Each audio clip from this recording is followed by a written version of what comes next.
네, 부동산 타임머신입니다. 타임머신 타고 우리가 뭐 치킨도 알아보고 이랬는데 오늘은 진짜 부동산과 좀 연관이 많이 된 타임머신 주제인 것 같아요. 오늘 주제가 뭐죠? 분양가 상한. 오, 분양가 상한제. 분상제. 네, 줄여서 그렇게도 말하는데 분양가 상한제의 역사에 대해서 오늘 한번 알아보도록 하겠습니다. 일단 분양가 상한제가 뭔지 좀 쉽게 설명해 주세요. 네, 이게 분양가를 한마디로 안정시켜 주택 공급을 원활하게 하겠다 이런 거거든요. 네. 그래서 이제 분양가를 낮춰서 실수요자의 부담을 줄이겠다. 그리고 시장 안정을 깨야겠다. 이런 것을 목표로 한 정부의 정책인데 문제는 이게 이제 가격 통제 정책이죠. 한마디로 가격을 정부에서 인위적으로 통제하겠다. 이게 사실 부작용이 상당히 많은 제도입니다. 그래서 그런데 여태까지 지금 이것을 하고 있죠, 우리도. 왜냐면 부동산이 많이 올라서 그렇습니다. 그래서 좀 거슬러 올라가 보면 그러면 60년대부터 제가 좀 얘기를 해보고자 하는데 63년에 공공주택 분양가 규제가 시작이 됐고요. 77년에 그로부터 한 14년 뒤에 민간아파트 분양가 상한제가 도입이 됩니다. 그래서 77년 10월 중앙일보 사설을 보면요. 요거 일부만 한번 읽어봐 주시겠어요? 네, 금년 들어 가장 폭등한 것이 아파트 값이라 할 수 있다. 3월에 평당 40만 원 선이던 아파트 분양가가 9월 들어 60만 원을 돌파했다.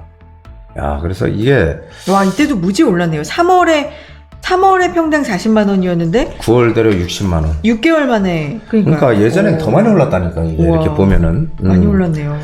아파트의 경우는 분양가 50% 가까이 올라도 별 신경을 안 쓰는 것 같다. 아파트값 안정은 경제적 측면뿐 아니라 사회 정치적 측면에서 큰 비중을 갖는 만큼 정부에서 여기에 좀 더 신경 쓰고 진지한 노력을 기울여야 한다. 다른 공산품의 경우는 가격을 인상을 해도 정부의 심한 규제를 받는데 아파트는 안 그런 것 같다. 이런 얘기를 여기 했네요. 네. 60만 원. 네. 이때 아파트 분양가가 30만 원이 40만 원이었네. 77년이니까 네. 뭐 몇 년 전입니까? 와. 77년에 민간 아파트 분양가 상한제 도입 얘기를 해봤고 이제 80년 초에 77년에 그러니까 이게 규제를 한 거잖아요. 그러니까. 그래서 주택 공급 위축이 발생했고 부동산 대란으로 이어지는데 이제 80년 초로 오면 원유 파동과 수출 감소로 경기 침체가 이때 찾아오네요. 네. 80년 초 기억나십니까? 네, 기억이 그때 좀 상황? 나는 것 같아요. 그래서 83년에는 아파트 분양가 규제 전면 재도입이 이루어지는데요. 81년 6월에 한신공영 충격이라는 게 있었대요. 사건으로. 뭐냐면 분양가 자율화 조치 이후 분양가가 대폭 인상이 돼서 사회적인 논란이 일었고 분양가 인상이 이제 도미노처럼 이어졌고 서울시 행정권고라는 형식으로 가격을 통제합니다. 82년에는 또 개포 프리미엄 사건이 났다고 하네요. 이게 다 이렇게 이름이 있네요. 한신공영, 뭐 개포 프리미엄 이런 식으로. 그래서 채권 입찰제 도입 및 25.7평 초과 민간 아파트는 평당 분양가 134만 원으로 고정을 했다. 82년 11월에. 그래서 장기간에 네. 걸친 획일적인 분양가 통제. 네. 분양가 통제하니까 이제 집을 왜냐면 이익을 건설사 이익 많이 내야 되는데 네. 못 내니까 주택 공급 위축이 됐다. 80년 말에 이런 얘기네요. 이게 이제 82년, 83년 요쯤 얘기고요. 89년으로 가보면 아파트 분양가 원가 연동제 도입 얘기가 나옵니다. 89년 10월 조선일보 기사에 이런 게 나왔대요. 한번 읽어봐 주시겠습니까? 네. 정부 신도시 개발과 건설업계 요구에 원가 연동제 실시, 원가 개선에 불가능한 원가 연동제로 갈등. 이거 어떤 상황이었을까요? 저도 잘 모르겠어요 이거. 오. 89년도에 표준 건축비의 비현실성 문제 갈등. 하여간 이게 아파트 분양가 인상을 막 요구했다. 그러니까 한마디로 원가가 올라가면은 이 분양가도 이렇게 조정을 하는 이런 것 같아요. 그러니까 건설업계는 사실 아파트를 짓는데 돈이 많이 들면 그만큼 더 받아야 된다는 입장일 거 아니에요. 그렇죠. 그렇죠?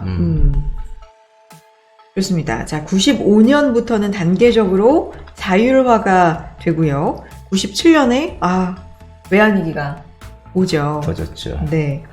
99년 1월에 전면 자율화로 이제 변화를 합니다. 경기가 안 좋으니까 네. 이제 고분양가, 그러니까 이제 아파트들 가격들 올리고 그러니까 주변 집값도 오르고. 네. 지금 저 그래프를 보면은 분양가 자율화 이후 서울 지역 평당 분양가 변화인데 굉장히 좀 그래프가 가파르네요.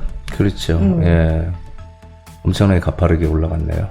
98년부터 2000년 들어서, 그러니까 초반까지는 그래도 이렇게 평평한데 2000년 넘어서면서부터 굉장히 좀 가파르게 올라가는 그래프 모양을. 이때 볼 수가 97년, 있어요. 8년 네. 이때는 이제 IMF의 그 여파가 그쵸. 네, 컸었죠. 외환위기. 네. 네, 이제 99년 얘기까지 좀 해봤고요. 2000년대로 넘어오겠습니다. 2005년 3월 공공택진의 전용 84제곱미터 이하부터 분양가 규제 및 분양가 공시 실시를 하는데요. 2006년 2월에는 공공택지내 모든 주택으로 분양가 규제가 확대되고 2007년 민간택지로 분양가 상한제가 확대된다. 그러니까 요쯤에서 분양가 상한제가 좀 확대 실시되는 네, 맞아요. 시기죠. 노무현 정부 네. 때부터 이제 본격적으로 이제 분양가 상한제가 뭔가 이제 사람들이 알게 됐죠. 2012년에는요. 공공택지 내 분양가 공시 세부 항목 축소 되고 2014년으로 와서는 탄력 적용 얘기가 나오네요. 이 탄력 적용? 이건 뭘까요? 뭐 3개월간 최근 3개월간 아파트 매매가 상승률이 뭐 10%가 올라가거나 청약 경쟁률이 20대 1을 넘거나 아파트 거래량이 전년보다 200% 증가하는 경우. 그러니까 조건부. 조건부요. 그렇군요. 근데 이제 어쨌든 이렇게 조건을 걸었지만은 분양가 상한제는 사실은 거의 폐지된 거나 마찬가지였죠. 박근혜 정부 때. 그러다가 이제 2017년에 적용 기준이 좀 강화가 되고 2019년에 다시 이제 분양가 상한제. 네. 공공택지 내 분양가 공시 항목 확대 시행. 2019년에는 민간택지 분양가 상한제 지정 요건 완화, 실효성 확보.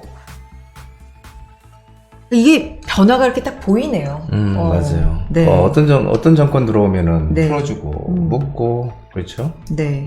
이게 상당히 저는 이제 내용들을 보고 좀 복잡하다라고 생각했었는데 어느 정도는 그래도 변화가 좀 눈에 보이는 것 같습니다. 2013년 들어서는 이제 아주 최근 일이죠.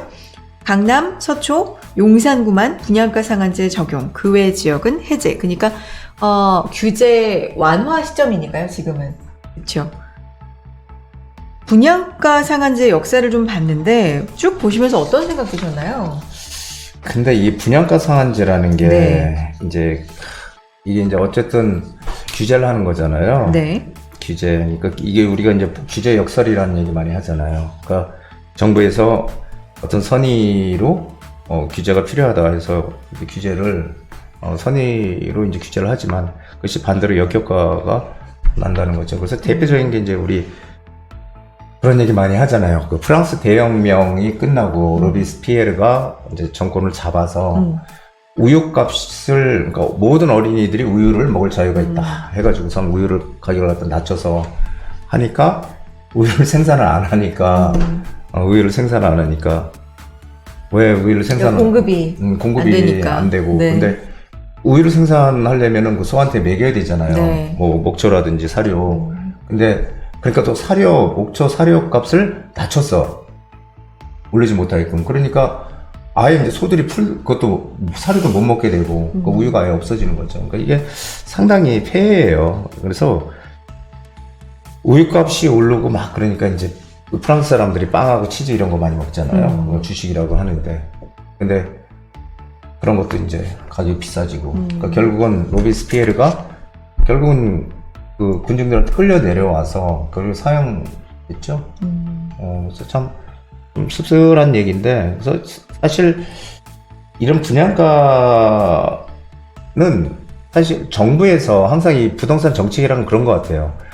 이게 규제를 한다고 해서 이렇게 뭐가 딱 잡히는 것도 아니고 그렇기 때문에 최소한의 규제를 하고 그리고 시장의 어떤 흐름, 논리에 맡겨야 된다는 게 이제 생각인데 우리가 미래를 알 수는 없어요. 이렇게 그렇죠. 미래를 우리가 어떻게 앞으로 또 어떻게 될까? 알 수는 없잖아요. 그렇죠. 부동산에. 하지만 제가 보면은 과거의 어떤 그런 흐름이나 역사를 이렇게 보면은 역사가 그대로 반복이 되지 않지만 그 흐름은 항상 이렇게 비슷하게 가더라는 거죠. 네. 제가 오랫동안 해보니까. 그래서, 규제 이후에 다시 부동산 시장이 어떻게 됐을까를 보면은 다시 막 상승하는 또 국면으로 가는 거죠. 그래서 항상 반복되는 거예요. 항상 반복, 부동산은. 그래서 여러분들도, 항상 이런 과거의 이런 것들을 가만히 보면서 이런 어떤 역사는 반복이 되지 않지만 그 흐름은 계속 반복이 되니까 그 흐름을 잘 보시고 어떤 타이밍이라든지 이런 전체적인 시장 상황을 좀 잘 판단해 보시기 바랍니다.